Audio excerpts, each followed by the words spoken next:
呢度係人民橋啊，亦都係沿江路同濱江路嘅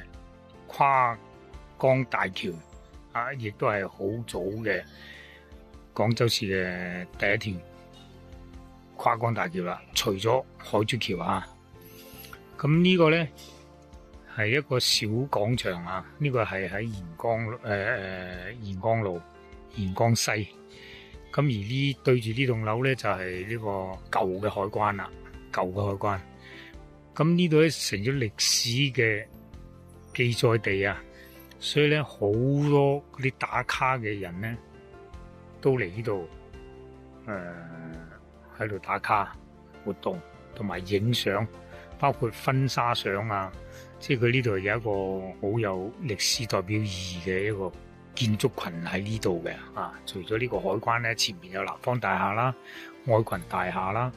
呢條濱江啦，呢啲全部都係影相啊喺度啦。你睇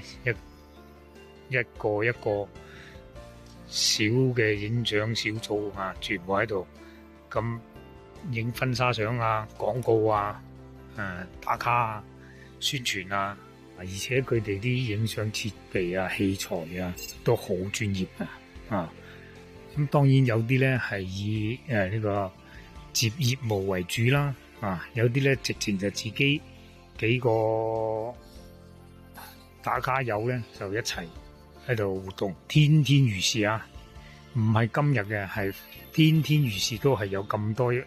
個愛好者喺呢度活動嘅，係比較一個聚嘅地方啦，可以講。其實呢啲地方咧，佢係好懷舊噶，啲建築啊。各方面嗰啲歷史淵源都有好深嘅一個歷史喺度噶啦。呢啲中華民國10年6月23號廣州市政府立嘅，整個遠景亦都非常之宏觀嘅。夜晚咧，亦都個燈光映襯下咧，即係佢更加體現出佢呢個古代嘅特色啦，真係有一個好有嗰個懷舊價值㗎。